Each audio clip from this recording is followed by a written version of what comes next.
Em janeiro de 2018, havia no Brasil algo em torno de 150 mil lojas de material de construção. De lá para cá, aproximadamente 10 mil deixaram de existir. O que aconteceu? Será que tudo isso é em função da crise econômica que a gente está vivendo? Será que tudo isso é em função da transformação digital pela qual nós todos estamos sendo submetidos? Na verdade, existem coisas mais profundas que estão por trás disso tudo. Existe uma situação que é o nosso modelo mental, a nossa forma de pensar, que vem desde criança. Porque desde criança nós fomos criados, fomos gerados para imaginar que os nossos negócios duram para sempre. Nós mesmos agimos como se nós fôssemos eternos, como se a nossa existência nunca acabasse. Nós ainda não estamos preparados para a impermanência. Tudo isso que está sendo trazido, tudo isso que está sendo discutido neste evento, é uma realidade para hoje, 2019, 2020, por mais alguns anos. Mas a certeza de que daqui a alguns anos, talvez na 30ª edição do ECOMAC, nós estaremos vendo uma realidade muito diversa daquela que nós estamos hoje. Por quê? Porque a única certeza que nós temos hoje é a certeza da impermanência. A construção de todas as questões que nós fazemos hoje, a forma que nós temos de buscar os nossos clientes hoje, ela está mudando a cada instante. Tudo muda com uma velocidade tão grande, tão rápida, que quando a gente começa a se adaptar à mudança, já houve uma nova transformação.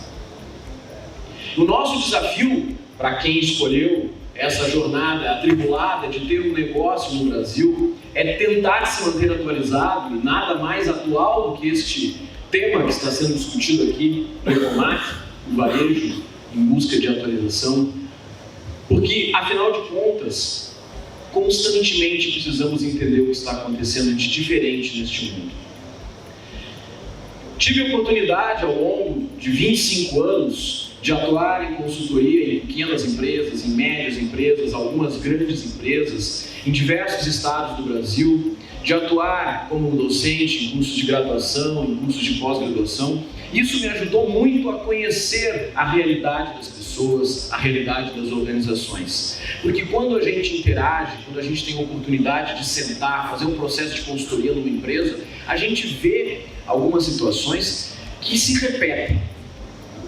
Tive a oportunidade de estar algumas vezes no Vale do Silício, algumas vezes na China, na Alemanha. E existem coisas que a gente vê acontecendo dentro das empresas lá, que a gente vê aqui em Bento Gonçalves, em Garibaldi, Carlos Barbosa ou Porto Alegre, não são muito diferentes.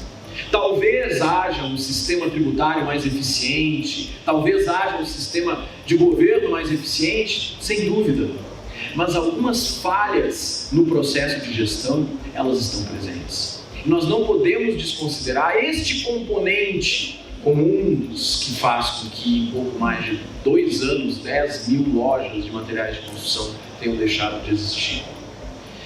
Aprendendo com os clientes, aprendendo com os alunos, aprendendo com palestrantes, aprendendo com os lugares onde eu tive a oportunidade de visitar, pude escrever estes livros.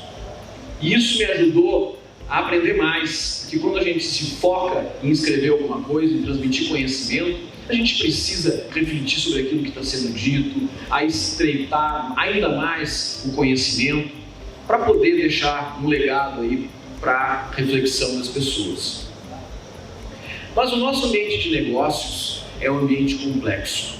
Os senhores que estão no dia a dia dos negócios de vocês sabem que no Brasil as surpresas são grandes. E quando a gente soma a tudo isso, este grande furacão que está acontecendo no mundo, nós podemos nos enxergar por aqui, no olho deste furacão. A gente está percebendo uma transformação muito grande e nós estamos sendo sugados por tudo isso.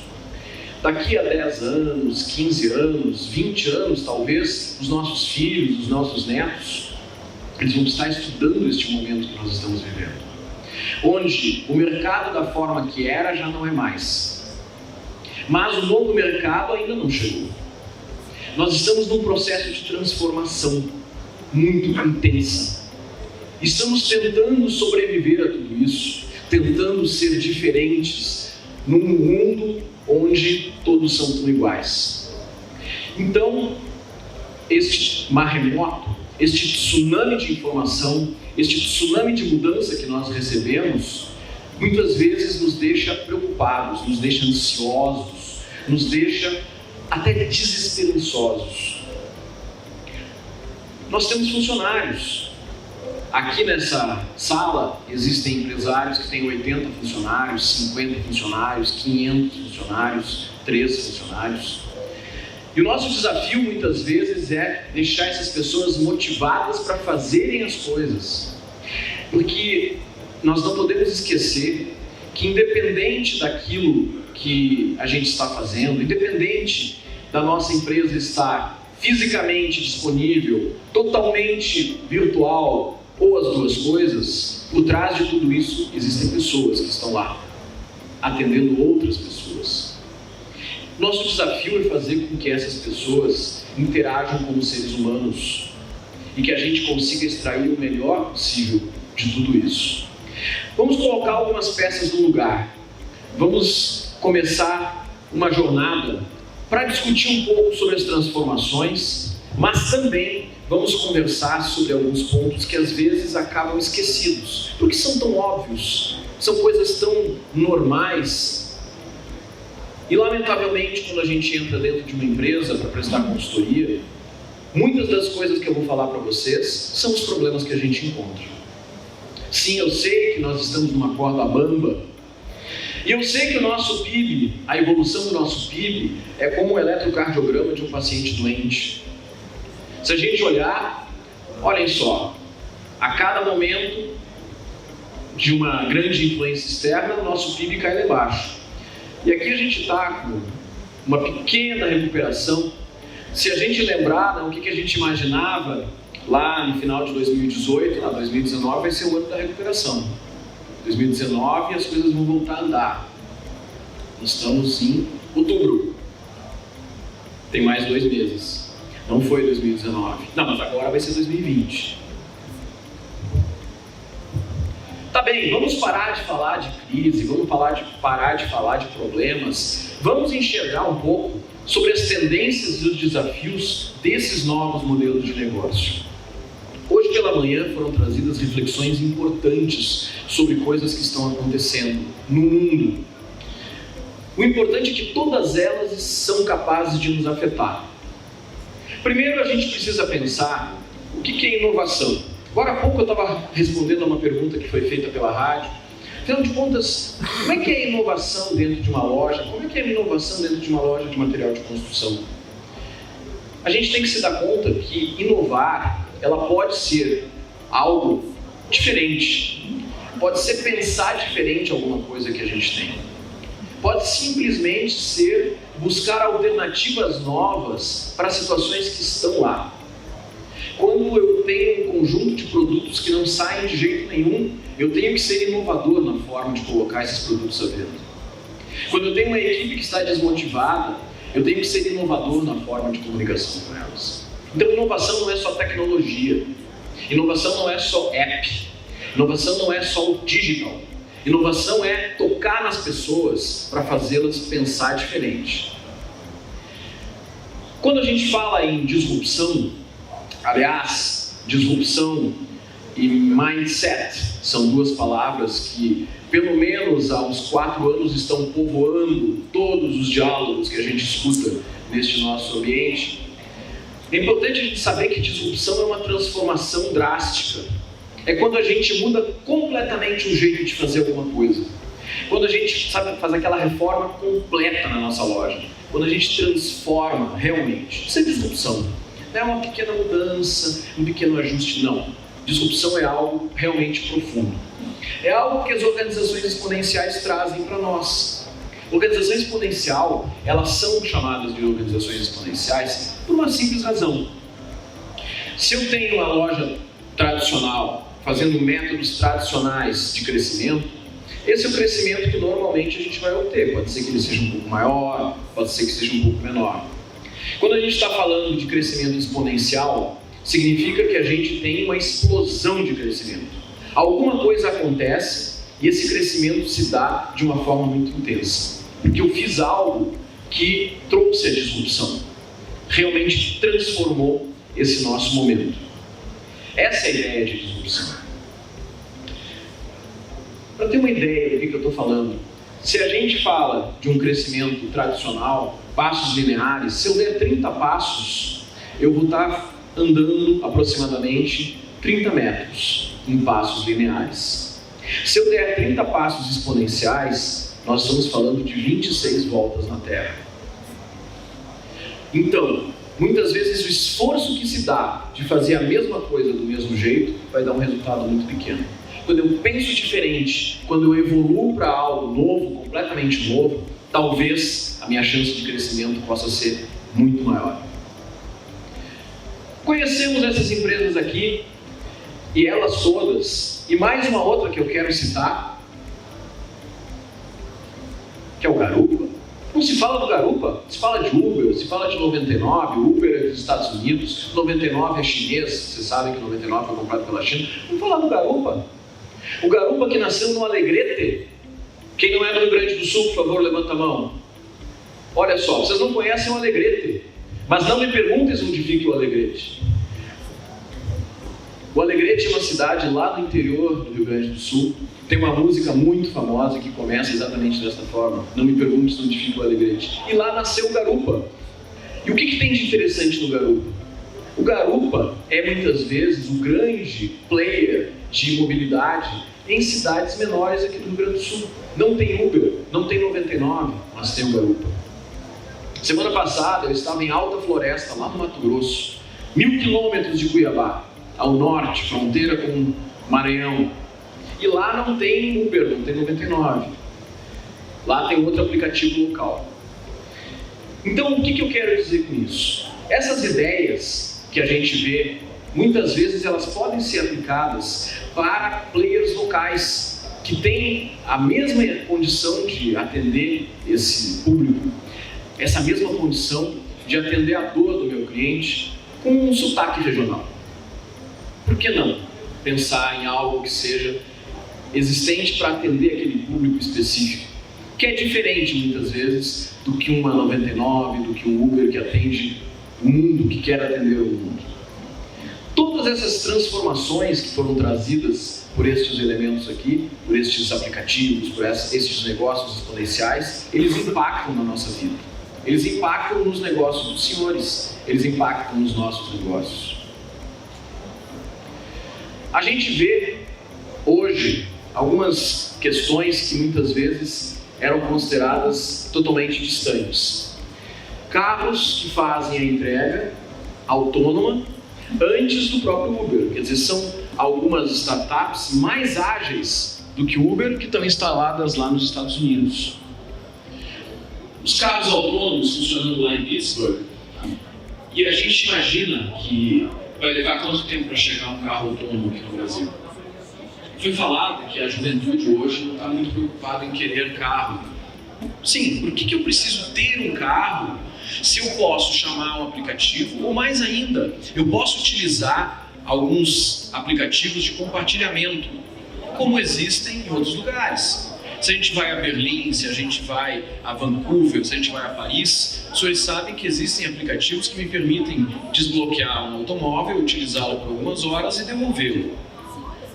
Quem daqui é de Fortaleza? Fortaleza foi a pioneira do Brasil em compartilhamento de veículos. Na frente do shopping Iguatemi de Fortaleza, existe uma estação. E eu posso fazer um cadastro no aplicativo e pegar esse carro e andar pela cidade e devolver numa outra estação. Então, para quem imagina, não, já é compartilhamento de carros, no exemplo de compartilhamento de bicicletas, não vai acontecer no Brasil, porque aqui o pessoal vai sumir com esse carro, vai desmontar, vai fazer alguma coisa. Não, já existe há pelo menos 2 anos. Então vamos lembrar que as coisas chegam aqui. Quero trazer uma historinha rápida para vocês. Há uns 3 anos atrás eu estive numa cidade do interior do Rio Grande do Sul chamada Uruguaiana. Para quem não é do Rio Grande do Sul, vale a pegadinha. Uruguaiana fica fronteira com que país? A Argentina, né? É sacanagem. Não é com o Uruguai, é com a Argentina. E lá em Uruguaiana, 3 anos atrás, eu cheguei e desci na rodoviária, peguei um táxi para ir até o hotel. Eu perguntei para o taxista: escuta, e como é que está a questão aí da concorrência? Como é que está a questão do Uber? O que eu ouvi dele? Aqui não se cria Uber. Aqui a gente manda esses caras a pontapé embora. Realmente, não existe Uber lá. Existe garupa. Então percebam que é inevitável. É inevitável. Para quem também imagina assim, mas é um player, é o Uber, né? Essa história de carro Uber autônomo. Essa foto foi tirada na frente da Intel e é uma ideia desenvolvida pela Waymo. Alguém conhece a Waymo? Sabe quem é a dona da Waymo? Uma empresinha bem desconhecida chamada Google. Então a Google desenvolveu uma empresa, uma startup, especificamente para carros autônomos e para toda essa cadeia produtiva que vem em função disso. Nós estamos falando de uma empresa que é uma das empresas que tem maior valor de mercado hoje, próximo a $1 trilhão. Google. Nós estamos falando de uma empresa que gera uma receita grande, ainda não está gerando um lucro grande, mas que gera uma receita grande, que está presente no mundo inteiro, é chamado Uber. Essas duas estão trabalhando fortemente na questão do desenvolvimento de carros autônomos e trabalhando para eliminar uma situação que ainda é o grande entrave para fazer o transporte utilizando essas plataformas, que é o motorista. Ou seja, dentro de 2, 5, 7, 8 anos, não haverá mais motorista para nos levar de Uber ou de qualquer coisa. Mas vai demorar para chegar no Brasil.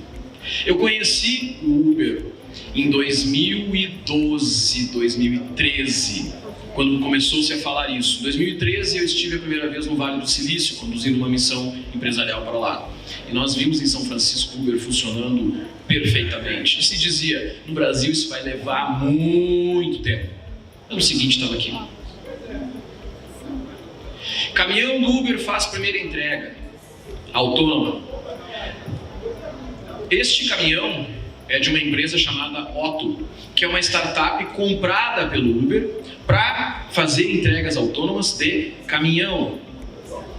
Então não estou falando de carro autônomo, estou falando de caminhão autônomo que já está funcionando em cidades dos Estados Unidos, em caráter experimental, não em escala empresarial, não em escala comercial, mas está funcionando. Não daqui a 2, daqui a 5, daqui a 8 anos, mas essa notícia aqui é de 2017. Já está acontecendo há pelo menos 2 anos. Assim, essa empresinha insignificante, desconhecida, chamada Waymo, que é de propriedade do Google, também está brincando com essa história de caminhões autônomos. Então, de novo, alguém tem dúvida de que logo adiante vai haver caminhões autônomos para fazer entrega pelo mundo? Ônibus impresso em 3D, autônomo, reciclável, elétrico e concorrente do Uber, entrando nessa vibe aí de sustentabilidade, de reciclagem. Então vamos fazer um ônibus, um carro autônomo, reciclável e que vai fazer a mesma coisa que esses carros que estão sendo produzidos pelo Uber e pela Waymo vão fazer. Entregas. Rogério, mas entregar material de construção assim ainda é difícil. Ainda é difícil. Ainda não há drones com essa capacidade de entrega, talvez, em escala comercial. Apesar de que há drones com capacidade de atacar a maior refinaria do mundo na Arábia Saudita. Quanto tempo vai levar para se ter drones com capacidade de entrega para isso também? Foi falado a respeito do Alibaba, que entrou no mercado há poucos anos e fez tremer as bases de tudo que existe. Assim como o Mercado Livre aqui no Brasil, assim como o eBay nos Estados Unidos, o Wish, vocês conhecem o Wish? Pois é, o Wish me permite comprar acabamentos, torneiras, lâmpadas, algumas coisas que os senhores vendem nas lojas de vocês. E eu compro com um preço muito baixo. Quem é que não entrou no Wish ainda? Conheçam, olhem, vejam. Tem algumas coisas que são absurdamente baratas. E sabe qual é o mais grave? Que as pessoas compram por esse site e recebem as coisas em casa. Não recebe no dia seguinte, não recebe daqui a 2 semanas, recebe daqui a 1 mês. Mas recebem. Então, se é uma pessoa que está programada para fazer uma reforma ali na frente, quer comprar uma torneira, ele pode comprar usando isso aqui. Vai impactar o negócio dos senhores. Eu gosto de falar desse exemplo, foi falado hoje aqui do Amazon Go, que ainda é uma loja experimental nos Estados Unidos. Então ainda vai levar um pouco de tempo. Mas e supermercados que não têm caixa? Os senhores sabem que isso é muito comum na Europa, muito comum no Canadá, muito comum em vários lugares. Isso aqui é em Porto Alegre, um supermercado chamado Zafari, no centro histórico de Porto Alegre. Em Cuiabá também já existe, e diversas outras cidades. Ou seja, é a transformação eliminando um caixa. Olha um atacarejo aqui, ó. Nesse meu atacarejo, qual é o problema que a gente enxerga, que os nossos clientes podem reclamar no nosso atacarejo lá? Mas eu quero achar o produto e não sei onde é que está. Legal, a realidade aumentada ajuda a resolver isso. Eu baixo esse aplicativo desta loja específica, eu digo o que eu estou procurando e ele vai me mostrando. Sabe aquele produto que tu não estava achando? Está aqui ele, ó. Está mostrando aqui na prateleira, está aqui, ó. Esse aqui tu vai seguir por esse corredor, esse aqui tu vai entrar no outro corredor, e eu vou usando o meu tablet ou meu celular e vou simplesmente seguindo esse caminho para chegar onde eu quero. Isso é uma transformação que também impacta positivamente o nosso negócio. Eu posso ter essa facilidade para o meu cliente. Mas se eu tiver um robozinho que vai acompanhar o meu cliente, isso aqui é uma loja de material de construção, e eu tenho um robozinho que está acompanhando. E quando eu quero, olha, o meu amigo robô, sabe o Siri, ou então o Google, assistente Google, eu quero achar aquela torneira, eu quero achar aquele porcelanato, e ele vai me guiar até chegar onde eu quero.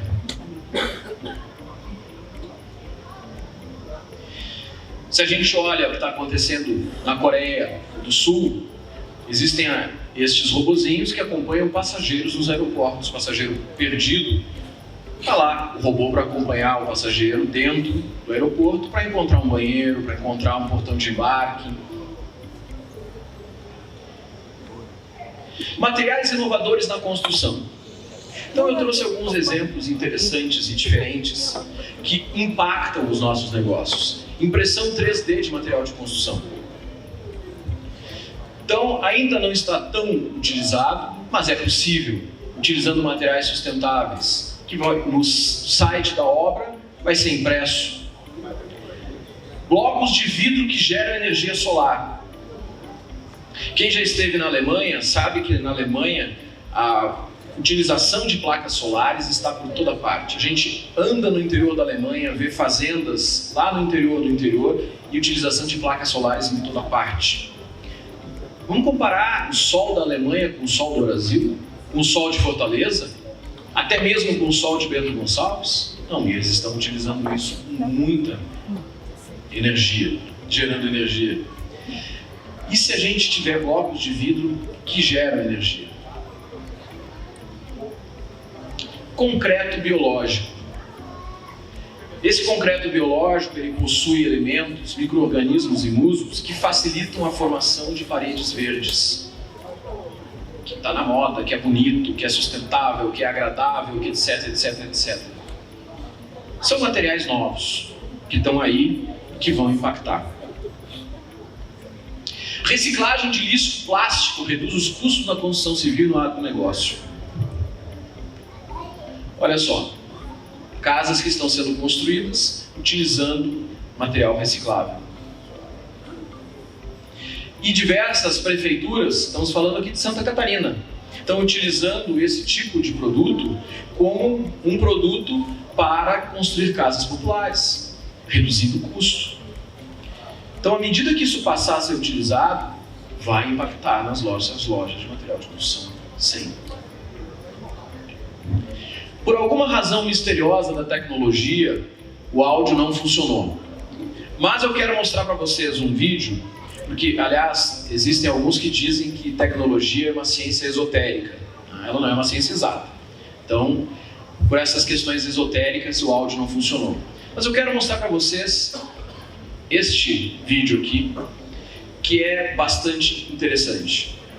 Ele mostra uma história de um prédio na China que foi construído em 19 dias e ele tem 57 andares. Aí está. Este vídeo não é fake news, vídeo da BBC.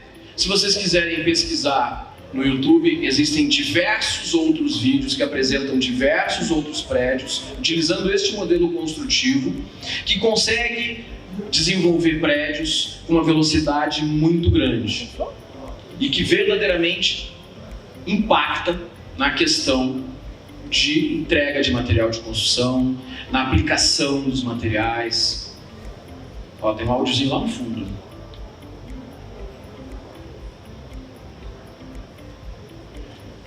Três pisos por dia. De que forma? O que tem de diferente nesse sistema? Tudo pré-fabricado. Então isso aqui é um grande jogo de Lego. Os caminhões vão deixando os pré-fabricados aqui, esses guindastes vão levando para dentro e vai se colando, vai se conectando. O piso já está pronto, é um piso tipo, se é um piso tipo, ele vai todo o prédio sendo replicado. Isso vai acontecer no mundo inteiro? Não sei. Mas esse sistema já está sendo utilizado na China na construção de diversos prédios.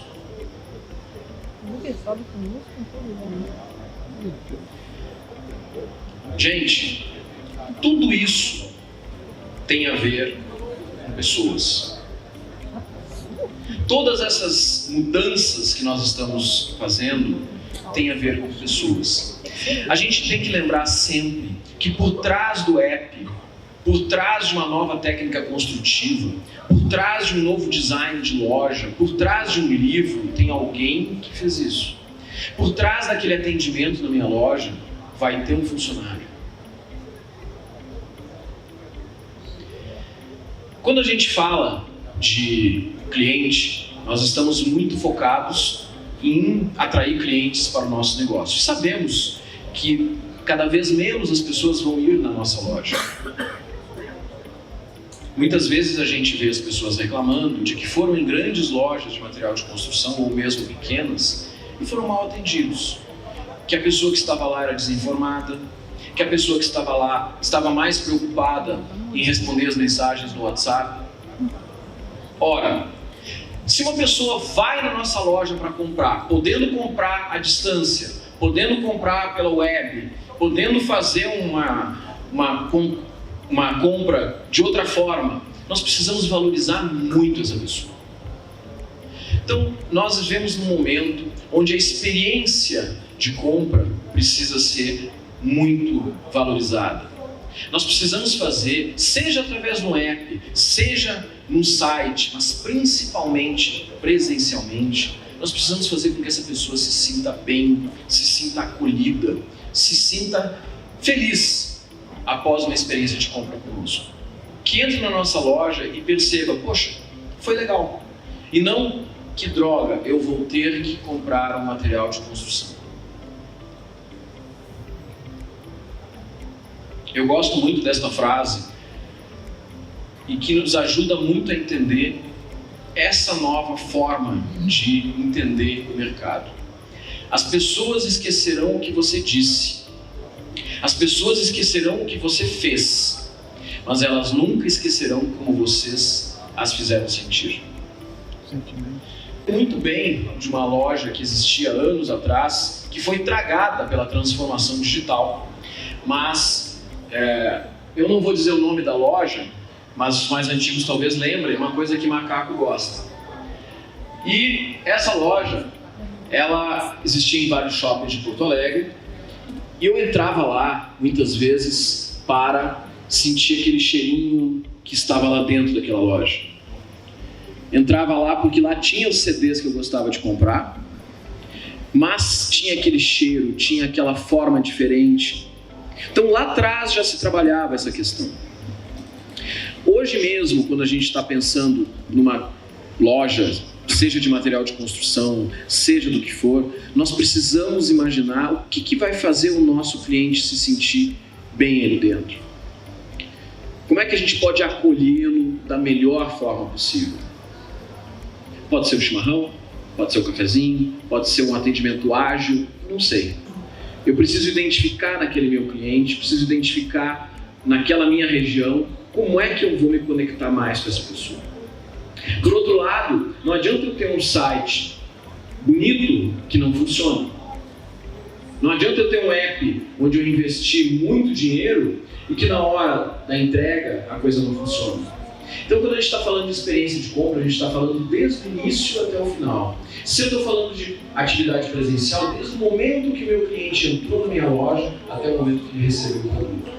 Se eu estou falando de uma compra por um aplicativo ou por um site, desde o momento que ele tentou encontrar minha loja na web até o momento que ele está recebendo o produto. Isso é que vai fazer com que ele tenha uma percepção positiva ou negativa a meu respeito.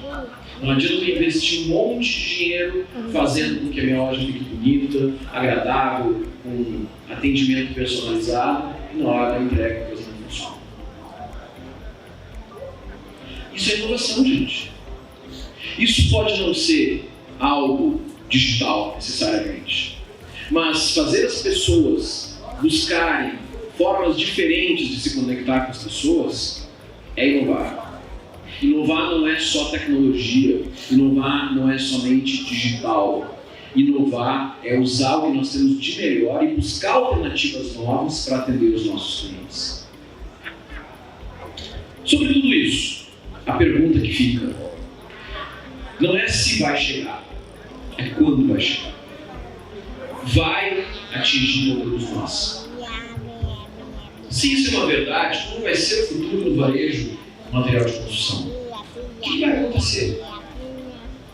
Já foi dito que vão desaparecer as lojas físicas, vão desaparecer os livros, vão desaparecer jornais, vão desaparecer cinemas. No futuro próximo, não. Porque eles trazem algo diferente. Eu quero sentir aquele material, eu quero olhar aquela torneira, eu quero que alguém me explique qual é a diferença dessa para essa. Eu quero ouvir de uma pessoa que conhece a respeito de argamassa qual a melhor para determinada situação, qual é o melhor impermeabilizante. Eu quero ter alguém para falar, quero gente e não distância. Talvez mais na frente isso mude. Mas enquanto houver seres humanos que gostam de seres humanos, vai haver ainda necessidade de interação. Vai haver gente que não quer pegar um livro e lê-lo no tablet ou no celular, que quer folhear, quer pegar, quer sentir a página. Se fosse tudo apenas no digital, nós não viajaríamos mais. Para quê? Não vamos para Bento Gonçalves. Não precisa conhecer o Vale dos Vinhedos. Aliás, nem o gosto do vinho mais precisa. Eu posso olhar um vídeo onde o vinho está sendo degustado e imaginar o sabor que eu quero. Não, eu quero viver essa experiência. Enquanto houver essa vontade de viver a experiência, essa vontade de sentir, haverá seres humanos interessados em seres humanos e haverá necessidade da gente pensar o nosso negócio para seres humanos. Quem acredita que seu negócio será impactado pelas novas tecnologias? A pergunta é diferente. Quem acredita que não? E certamente todos acreditam que sim. Quais dessas tecnologias vão afetar os nossos negócios? Todas elas. Quando foi a última vez que você parou para pensar no futuro do seu negócio? Pessoal, eu não estou falando em metas, eu não estou falando em estratégias de médio prazo, eu estou falando no futuro do negócio. Daqui a 10 anos, daqui a 5 anos, como será isso? Como será a loja de vocês? Como será o mercado? Peter Drucker já nos dizia: a melhor maneira de prever o futuro é construí-lo.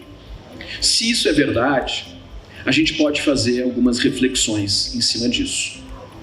Primeira reflexão, o que vem a seguir. No meu universo, na minha região, pode ser que lá no Paraná, quem é do Paraná? lá em Paraná, Cascavel, Curitiba, cidades muito bonitas, seja diferente em função de peculiaridades regionais. De repente, em São Paulo vai ser diferente, mas eu preciso me dar conta regionalmente, como é que eu posso impactar naquela região, mesmo fazendo parte de uma grande rede, mesmo fazendo parte de todo esse ecossistema de produção. Como é que eu posso estar à frente na minha cidade, na minha região? E como é que eu posso liderar esse processo? De que forma eu posso criar algo inovador, seja baseado em tecnologia, seja baseado em digital, seja baseado em algo presencial? Essa semana a gente promoveu um evento em Porto Alegre e recebemos um empreendedor do Canadá. Um empreendedor que é de origem da Índia e ele viveu em Singapura e hoje ele vive no Canadá. O nome dele é Satish Bala. E nós recebemos para uma conversa reservada para um grupo de pessoas esse empresário num café lá em Porto Alegre. E ele saiu daquele café encantado. Ele disse: eu não trocaria este café por nenhuma grande rede de café. Por quê? Pela personalização, por tudo aquilo que estava sendo oferecido para ele, pelo ambiente, pela experiência de estar lá. Então, isso é algo que a gente pode pensar. Como é que eu posso transformar o meu negócio, a minha loja, o meu site, o meu app, em algo tão agradável que faça com que as pessoas gostem de estar lá? O meu site ser agradável visualmente para as pessoas pesquisarem. O meu app ser amigável e agradável para que as pessoas naveguem por ele. Só que tudo isso não é suficiente. A pergunta seguinte que eu faço e as reflexões seguintes que eu vou fazer dizem respeito à gestão. Quem acredita que o seu negócio será impactado pela forma de gestão? Muito se diz que o tamanho do negócio é o tamanho do dono. Tamanho da cabeça do dono. Se eu imagino que meu negócio será pequeno, provavelmente ele será. Se eu tenho atitudes de um negócio pequeno, provavelmente eu estou limitando o crescimento do meu negócio. O que é a atitude de um negócio pequeno? É imaginar que ninguém é tão bom quanto eu e que, portanto, eu vou centralizar tudo e não vou delegar nada. E, portanto, por mais competente, por mais bem-sucedido, por mais inteligente, por mais tudo, sou o cara mega, mas eu tenho limite. E isso é o limite do meu negócio. Enquanto eu não encontrar pessoas que possam, junto comigo, tocar esse negócio... mas é difícil encontrar pessoas. É difícil encontrar pessoas. É muito difícil encontrar pessoas. É muito difícil qualificar pessoas. É muito caro qualificar pessoas. Mas eu digo para vocês, é muito mais caro não qualificar pessoas. Então vamos refletir um pouquinho sobre alguns dos principais problemas que a gente enxerga dentro das organizações. Isso aqui são dados da Pequenas Empresas, Grandes Negócios, mas a gente enxerga isso no dia a dia das organizações. A gente entra dentro de uma loja de material de construção, a gente entra dentro de uma loja de perfumes, a gente entra dentro de uma indústria, dentro de um restaurante, e a gente vê isso acontecendo. Muitas vezes são problemas que estão sendo enxergados de uma forma equivocada pelo empresário. E eu vou pegar um caso aqui. Quando a gente fala aqui, escassez de clientes. Será que o fato de eu ter pouco cliente não significa que eu estou me comunicando mal com o mercado? Então, a escassez de clientes é um sintoma, não é uma causa. E se eu tratar apenas o sintoma, eu não vou conseguir resolver o problema. Esses 25 anos que eu venho atuando na área de consultoria, eu digo para vocês, a gigantesca maioria das vezes, eu enxerguei dentro das empresas este problema. Mistura das contas pessoais com as contas da empresa. Ou seja, eu vou pegar o caixa para pagar o boleto do colégio das crianças de amanhã. Eu vou fazer um financiamento do carro particular e quem vai pagar vai ser a empresa. E a gente chega e conversa com um empresário. E ele me diz o seguinte: eu trabalho de sol a sol, trabalho 8 dias por semana, 35 horas por dia e não ganho nada, não sobra nada, está muito difícil.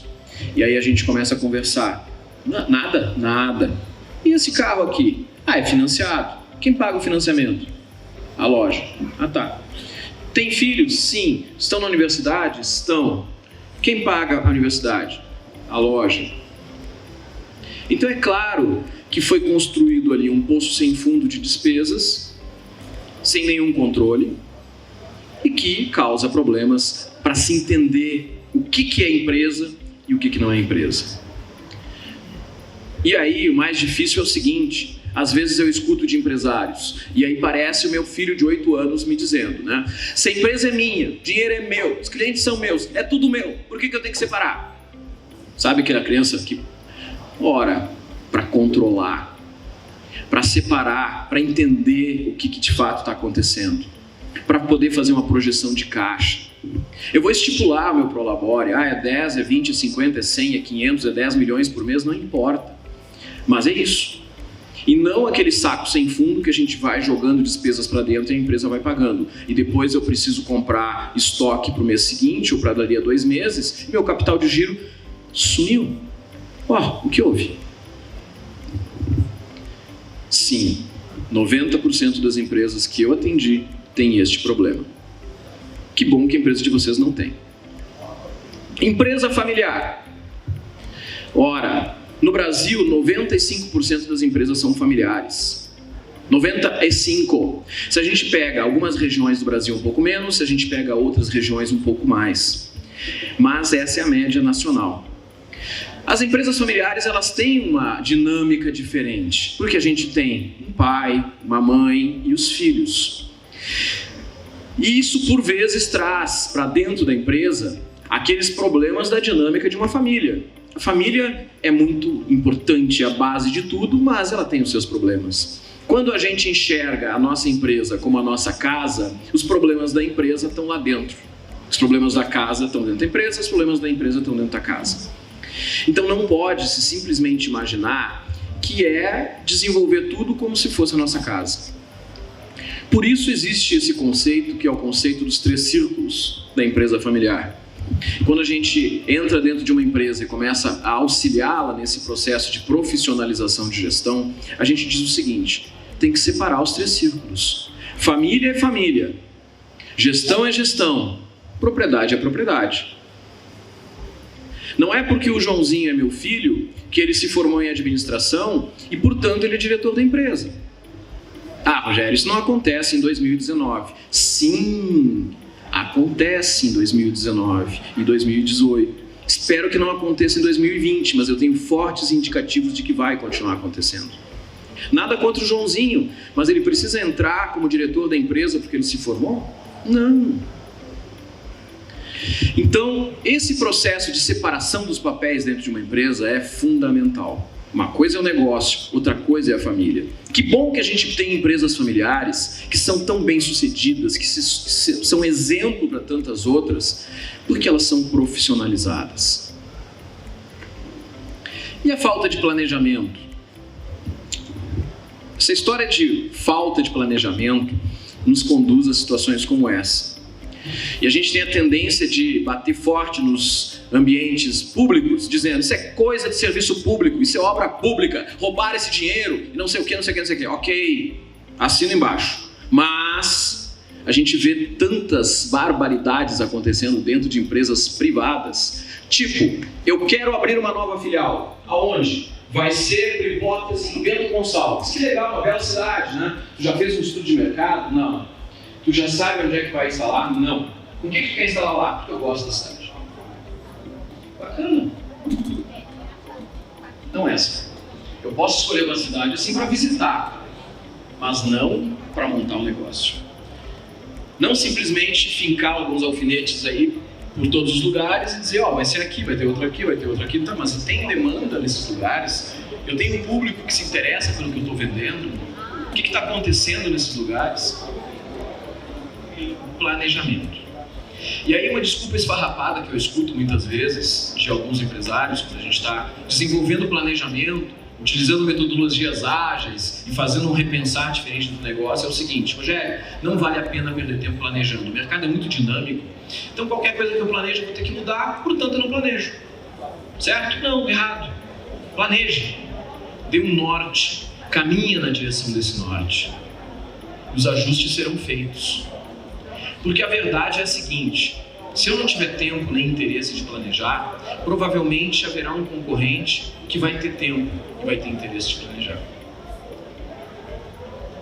E o plano estratégico, como eu disse para vocês, ele muitas vezes precisa passar por algo que hoje em dia está muito claro, que é o propósito das organizações. Ah, Rogério, isso é muito filosófico. Não, não é filosófico, pelo seguinte: por que alguém vai comprar na loja de vocês? Olha, eu vou dizer por que não vai. A única razão pela qual as pessoas não vão comprar numa loja é porque elas não vão lá para dar dinheiro para o dono. Certo? Ah, eu vou comprar na loja do Rogério porque eu quero dar dinheiro para o Rogério. Não. Portanto, eu não posso focar no lucro, porque meu cliente não está focado no lucro. Meu cliente não está focado em dar dinheiro para o dono. Meu cliente não está focado em pagar a comissão do vendedor. Meu cliente está focado em sanar uma necessidade dele. Se eu conseguir entender o que verdadeiramente meu cliente quer, se eu conseguir perceber qual é a dor que ele tem naquele local, naquela região, e ser competitivo o suficiente, ter uma experiência de compra agradável o suficiente, talvez eu consiga atraí-lo e mantê-lo junto comigo. Se eu imaginar que meu foco é o lucro apenas, meu cliente não vai comprar para me dar lucro, gente. É o propósito, é olhar aonde de fato está a necessidade, é fazer com que o meu cliente se sinta atendido. Esse é o grande detalhe. Se nós percebermos isso, é isso que aconteceu com essas grandes empresas disruptivas que a gente falou, que o pessoal anteriormente já falou e que vocês conhecem também. Elas atendem uma necessidade de um cliente, elas atendem a dor de um cliente. O grande ponto hoje de inflexão no mundo passa por duas questões: pessoas e inovação. E a gente pode enxergar que a inovação com pessoas. Eu não posso ignorar as pessoas que estão do lado de dentro da minha organização, do mesmo jeito que eu não posso ignorar as pessoas que estão do lado de fora da minha organização. Os meus clientes precisam ser valorizados, os meus funcionários também, os meus sócios também. A gente pode muitas vezes refletir de como as coisas eram há 150 anos atrás e como elas são hoje. Em muitos casos elas não são muito diferentes, mas eu quero resultados muito diferentes. Quando a gente fala de inovação, empresas inovadoras, a gente precisa se dar conta de algumas coisas. Primeiro, uma empresa inovadora vai gerar mais conflitos, porque a inovação traz erro. Se eu digo, olha, meus funcionários são liberados, incentivados a gerar soluções inovadoras. Soluções inovadoras vão dar sempre certo? Não, vai haver erros. Então, se eu quero ser inovador, eu não posso fazer uma caça às bruxas aos erros. Eu preciso estar preparado. Eu vou ter que fazer pequenas ondas de inovação, porque se eu quiser fazer grandes ondas, eu posso colocar em risco a minha empresa. Segundo, o que se faz hoje em dia quando se quer transformar uma empresa inovadora? Ora, eu estive lá no Google, eu vi o Googleplex, eu circulei por dentro do Google, eu conversei com vários Googlers, eu estive no PayPal lá no Vale do Silício, e uma das coisas que existe lá é um ambiente agradável, né? Tem escorregador para as pessoas descerem. Aqui em São Paulo tem empresas que têm escorregador. Isso vai fazer as pessoas mais inovadoras? Só isso não. O que vai fazer as pessoas inovadoras é que a essência da empresa tenha inovação. Que a pessoa se sinta parte de um todo, que ela enxergue um propósito. E aí eu vou buscar ideias inovadoras para atender aquele propósito. Se eu enxergar que a única coisa que a minha empresa quer é lucro, eu vou ter dificuldade de inovar, eu vou estar focando no dinheiro, eu não vou estar focando na solução da necessidade. Entender os meus concorrentes. Já foi falado aqui hoje. Eu preciso conhecer, e os senhores conhecem o mercado onde vocês atuam regionalmente, localmente, nacionalmente, mas eu preciso conhecer o máximo possível. Preciso conhecer novos materiais de construção, preciso conhecer novas técnicas construtivas, até para saber o que está chegando de fato, o que não está chegando, quem são os meus novos concorrentes que vão estar se instalando, quem são aqueles que vão quase deixar de ser meus concorrentes. Eu preciso entender esse mercado com a maior profundidade possível. Parabéns para vocês que estão aqui hoje. Parabéns para vocês que vieram até Bento Gonçalves. Parabéns para a Comac Porto Alegre, presidente. Nós vivemos um ano difícil, por tantas razões. Vocês fizeram esse evento. Vocês estão trazendo reflexões para essas pessoas que aqui estão. Eu tenho a mais absoluta convicção que os senhores vão sair daqui amanhã pensando sobre essas questões que foram ditas aqui. Algumas delas não são novidade, mas outras são novidade. E mesmo aquelas que não são novidade, fazem com que a gente pare e pense: vale a pena dar uma olhada nisso, vale a pena mudar tal comportamento, vale a pena eu dar uma olhada no que está acontecendo a mais. Então sim, é fundamental conhecer os concorrentes, é fundamental conhecer o mercado, é fundamental buscar a inovação. Bill Gates, que foi um cara muito inovador lá atrás, ele trouxe uma frase que é interessante. Nós trabalhamos com o objetivo de tornar nossos produtos obsoletos antes que outros o façam. Se o meu negócio, se o meu produto, se a minha forma de atendimento um dia vai se tornar obsoleto, que seja eu mesmo a criar uma solução melhor do que a solução que eu tenha. De modo que não vai ser um concorrente que vai ocupar meu espaço. Vou ser eu mesmo com um novo produto, um novo serviço. Falamos bastante sobre atendimento ao cliente, mas eu não posso deixar de trazer um dado a mais. Atender mal custa caro. Às vezes eu chego para alguns clientes de consultoria e digo: olha, tem que melhorar o atendimento. Não, isso é desnecessário, porque a gente trabalha com preço, o cliente vem aqui pelo preço. Sim, o cliente chega pelo preço e vai embora pelo mau atendimento. Ninguém gosta de ser mal atendido. Ninguém gosta de ser mal atendido. Então eu trago esse argumento. Por atender mal, empresas perderam clientes e 217 bilhões de dólares no Brasil, dado de 2016, final de 2016. Ou seja, custa caro atender mal. Mais ainda, os senhores sabem que em épocas de mídias sociais, antigamente se dizia que um cliente insatisfeito falava para 7 outros. Agora, para quantos milhares de clientes ele fala? Quando posta uma reclamação, reclama aqui. Quando fala para uma grande quantidade de pessoas utilizando uma mídia social. Então, muito cuidado. Comunicação. Bom, vou deixar Peter Drucker falar mais uma vez. 60% dos problemas de gestão, problemas administrativos dentro das empresas resultam da ineficácia da comunicação. Comunicação minha com os meus sócios, comunicação minha com os meus clientes, comunicação minha com os meus funcionários.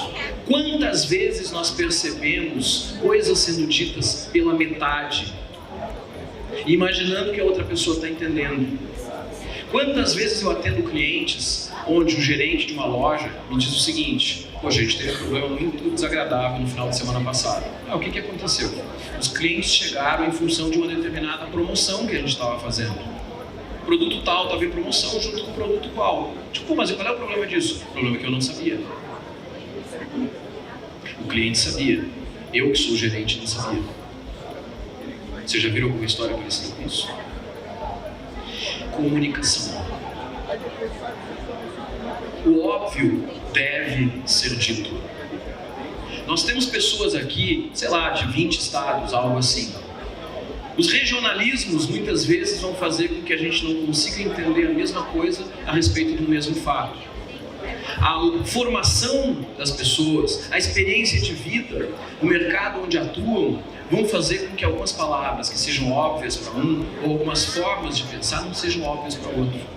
Eu vou ter um funcionário que tem uma história de vida diferente de mim. Eu tenho 49 anos, tenho empresa desde os 19, estive em 20 países, tenho a felicidade de fazer palestras pelo Brasil inteiro. Eu tenho contato com muita gente. Que bacana.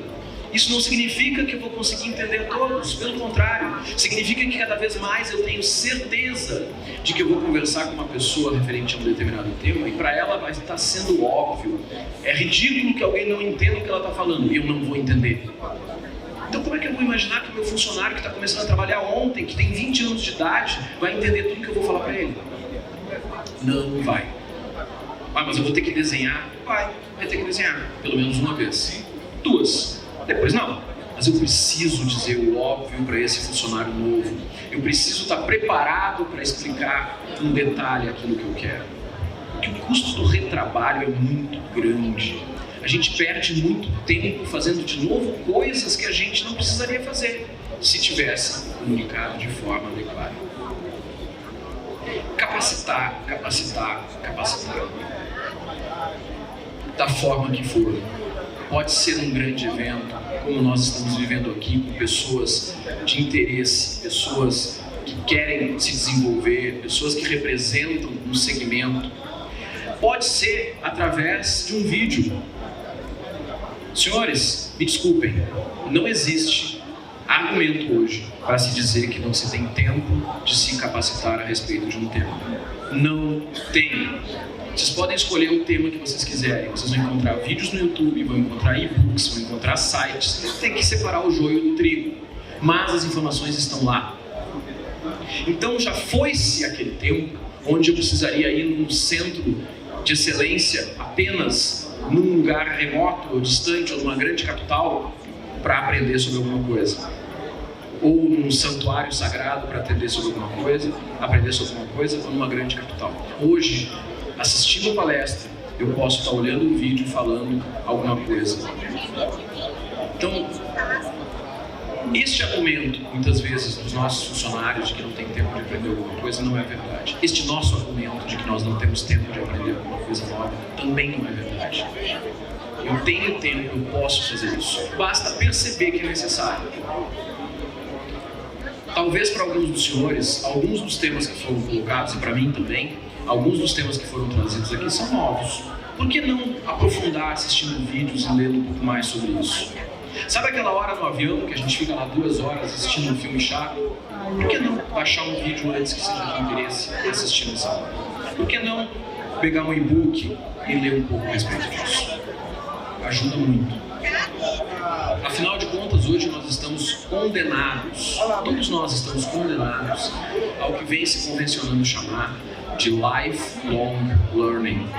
Ou seja, nós nascemos assim, crescemos assim, nos desenvolvemos assim, e quando a gente está lá passando da nossa atividade produtiva para outro tipo de atividade produtiva, fazendo a última transição de carreira, nós continuamos aprendendo.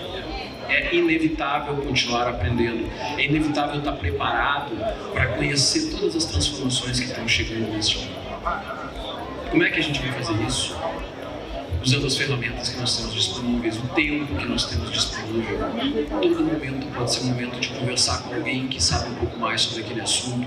Um colega que casualmente tem uma loja similar à minha e que eu não preciso enxergar como um concorrente, assim como alguém que pode me ajudar a conhecer o tema. Falou-se muito do mundo digital. A verdade é que todos nós estamos aprendendo a navegar nesse oceano digital. Há 5 anos atrás, a maior parte de todas essas ferramentas, que inclusive foram faladas hoje aqui, não existiam.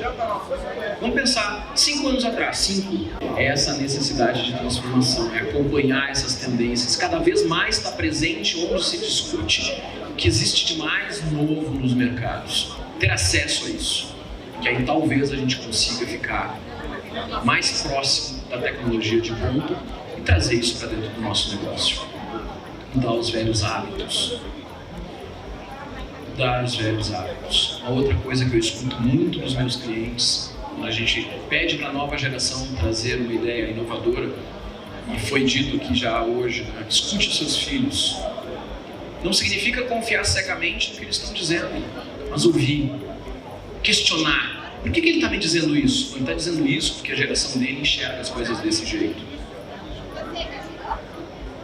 Eu preciso, no mínimo, parar para avaliar e ver como é que eu vou me comunicar com essa nova geração. Mudar determinados hábitos. Mas eu faço isso deste jeito há 30 anos e sempre funcionou. Legal, não funciona mais. Ou talvez não funcione mais. Ou talvez seja necessário eu refletir se de fato está funcionando ainda. Eu gosto dessa frase do Chuck Gordon, que ela é provocativa. Eu quero discutir com vocês num instante. Se você não ficar envergonhado com a primeira versão do seu produto, é porque provavelmente lançou tarde demais. Rogério, e a qualidade total? Como é que eu vou entregar um produto para o meu cliente que não está plenamente em condições? Eu não estou dizendo isso. Eu estou dizendo que se eu ficar parado, esperando para desenvolver algo perfeito, o meu concorrente vai lançar antes, vai conquistar o mercado, e quando eu lançar não vai ter espaço para mim. Eu estou dizendo que hoje as empresas estão cada vez mais utilizando seus consumidores como aliados para construir produtos e serviços. Não é isso que os aplicativos fazem? Lança o aplicativo, vai desenvolvendo as funcionalidades dele, vai fazendo os ajustes e quando vê, ele está muito melhor. Ou seja, eu vou lançar um produto perfeito. Perfeito para quem? Para mim? O que é perfeito para mim pode não ser perfeito para a concorrência. Nós saímos de um momento onde se falava apenas de lucro para um momento onde se fala de propósito. Os clientes não vão na minha loja para me dar dinheiro, eles vão na minha loja para satisfazer uma necessidade deles. De uma relação de hierarquia, onde eu sou o chefe, eles são os funcionários, eu mando, eles obedecem, porque eu sou o senhor de toda a sabedoria e de todo o poder, e eles não. Para um momento onde as pessoas têm autogestão e precisam cada vez mais ser capacitadas e ser preparadas para tomar decisões junto comigo. Nós saímos de uma situação de infalibilidade, onde nada podia dar errado, onde eu vou lançar aquele produto perfeito, para uma situação onde eu vou escolher um grupo de clientes e vou desenvolver algo novo junto com eles. De uma situação onde cada um trabalha por si, para uma situação onde se colabora, onde as pessoas juntas busquem construir algo que as desenvolva, onde um segmento junto busca se reunir e encontrar o que pode ser feito para a gente superar toda essa transformação que está acontecendo. Qual é o nosso diferencial? Por que um cliente entraria na loja de vocês e não na loja do vizinho? Por que um cliente entraria na loja de vocês e não lá no Wish, lá no Mercado Livre ou em alguma outra rede que não seja de vocês? Qual a razão que o cliente faria isso? O que vocês têm, que vocês são capazes de oferecer para este cliente, para que ele não faça esse caminho que às vezes é sem volta? Eu preciso identificar isso, preciso me preparar para isso. Para encerrar essa nossa conversa, a gente ia almoçar, que todos estamos com fome, eu só quero trazer um exemplo a respeito de construção daquilo que a gente quer. Foi falado de controle das emoções, foi falado a respeito de desenvolvimento de ideias. Eu quero fazer uma reflexão utilizando um exemplo de uma pessoa que verdadeiramente transformou uma nação continente. Numa situação onde nunca se imaginava que seria possível. Talvez lá, 100 anos atrás, 80 anos atrás, quando alguém imaginasse de modificar aquela região, de modificar um dos maiores países do mundo, ia se dizer que era impossível. Eu estou falando do Gandhi. O Gandhi fez uma transformação na Índia. Ele colocou uma ideia de que era possível, se todos construíssem conjuntamente um trabalho e modificassem conjuntamente no mesmo sentido que queriam, seria possível eliminar aquela situação de subjugo, aquela situação de dominação que eles estavam. Mas vamos olhar o que ele fez. Ele construiu uma ideia, um propósito, ele desenvolveu essa ideia e ele fez com que as pessoas acreditassem nesse propósito. O Gandhi trouxe uma frase que sintetiza um pouco o que ele fez. Nossas crenças se transformam em pensamentos. Os pensamentos se transformam em palavras. As palavras se tornam ações.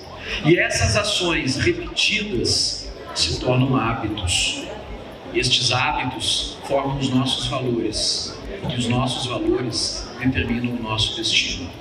A partir do momento que eu tenho meu propósito, que eu desenvolvo todos os meus esforços para atingir esse propósito, a chance de eu conseguir atingir um objetivo, a chance de eu conseguir mobilizar as pessoas, a chance de eu conseguir emocionar as pessoas para que elas venham comigo naquela direção que eu quero, cresce muito fortemente.